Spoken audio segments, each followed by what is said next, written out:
Você faz bruxismo? Você está com seus dentes desgastados? Além disso, seus dentes estão tortinhos? Olha só, o alinhador invisível vai ter uma dupla função para você.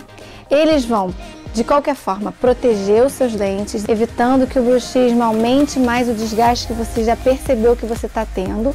E além disso, ele vai fazer a movimentação dos seus dentes. Assim, você vai conseguir ter o sorriso que você quer. Esse assunto dos alinhadores a gente já vem falando em vários vídeos. Se você não viu ainda os outros vídeos, veja lá. Lá a gente está explicando passo a passo do primeiro exame, do escaneamento, de como é feito o planejamento, e aí você vai ficar mais por dentro da história. Eu tô aqui te esperando para ver a melhor solução para você.